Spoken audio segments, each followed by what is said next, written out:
अस्सलामुअलैकुम सामीन। 6 मुहर्रमुल हराम की तारीख शुरू हो चुकी है, 24 जुलाई है।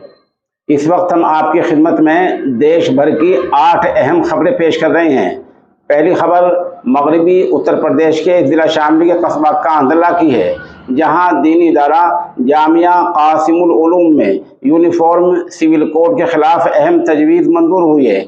यहां इदारे के मोहतमिम मौलाना बदरुल हुदा कासमी, नायब मोहतमिम मौलाना सैयद मजहरुल हुदा कासमी और मौलाना फिरोज अख्तर वगैरह शामिल हुए हैं। जैसा आप वीडियो में देख रहे हैं, बाकायदा तजवीज़ मंजूर हुई है और तजवीज़ में ये कहा गया है कि जैसे कि मौलाना अरशद मदनी साहब ने तजवीज़ पास की है कि यूनिफॉर्म सिविल कोड कतई नामंजूर है। यहाँ गुलजार अंसारी मौजूद रहे हैं। दूसरी खबर उत्तर प्रदेश के एटा से है। एटा इलाके में कार नहर में गिरने से 5 लोगों की मौत हो गई है। मरने वालों के भाई सुभाष ने पुलिस को बताया कि ये लोग सुबह 10 बजे गांव से एटा के लिए निकले थे। इनकी कार नहर में गिर गई और सब के सब मर गए। उधर हरियाणा के फरीदाबाद में शेकुल कत्ल मामले में 2 पुलिस वालों राजेश और बसंत के खिलाफ कत्ल का मामला दर्ज हो गया है। शेकुल की मौत पुलिस कस्टडी में हुई थी। उधर यूपी के ही जिला अलीगढ़ में कार और बस की टक्कर में 4 लोगों की मौत हो गई है। इन मरने वालों में पुष्पिंदर और पवन शामिल हैं। वाराणसी ज्ञानवापी मस्जिद सर्वे मामले में मस्जिद कमेटी के लोग हाई कोर्ट पहुंचे हैं और कल मंगल के दिन उनकी अर्जी दाखिल हो सकती है। बता दें, मणिपुर के मामले को लेकर आज पार्लियामेंट में जोरदार बहस हुई है।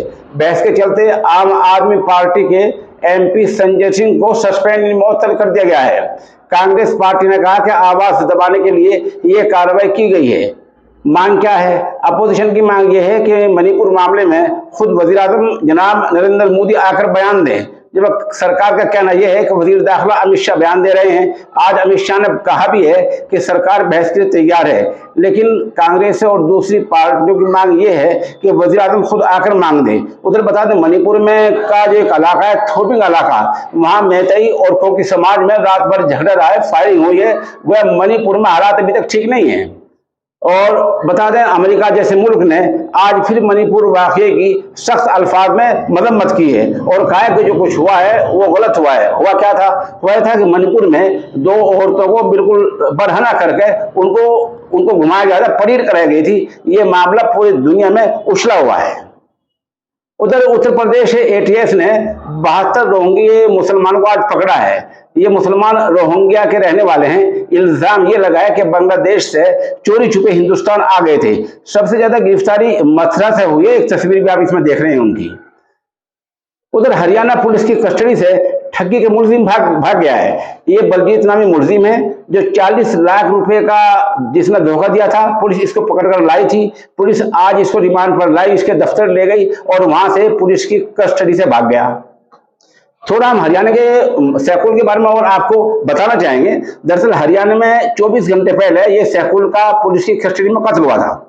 पुलिस मामले को खामोश दबा रही थी, लेकिन आज मेंबर असेंबली आफ्ताब अहमद की रहनुमाई में सैकड़ों लोग फरीदाबाद के बादशाह अस्पताल में दाखिल हुए, एहतजाज किया, मुजाहरा किया और मांग ये की कि पुलिस वालों के खिलाफ कत्ल का मुकदमा होना चाहिए, लाइन हाजिर होना चाहिए और इस मामले की जल्द कार्रवाई होनी चाहिए। तो पुलिस ने 2 बातें मान ली हैं। एक तो ये कि 2 पुलिस वालों के खिलाफ दफा 302 के तहत मामला दर्ज हो गया है।